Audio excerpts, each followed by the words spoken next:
Trump criticizes Governor Tim Walz as grossly incompetent following Minnesota attacks on legislators.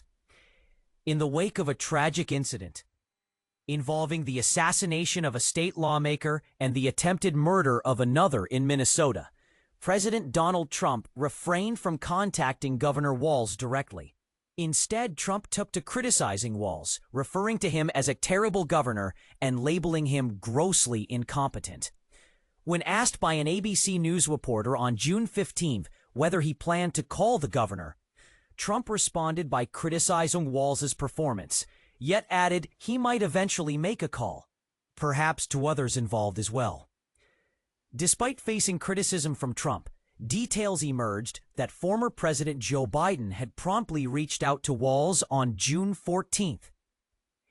Vice President J.D. Vance also connected with Governor Walz, discussing the continued efforts between federal law enforcement and Minnesota's safety officials.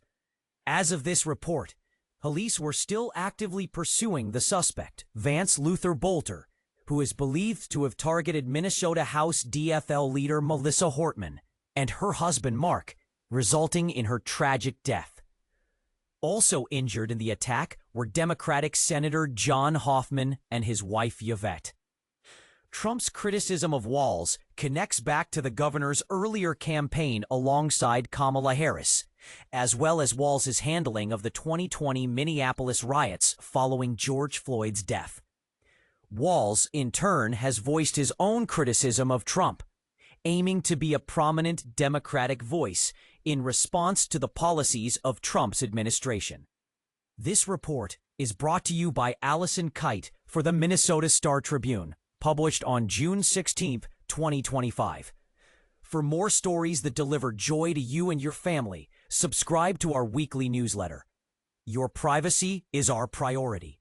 Details can be found in our privacy policy.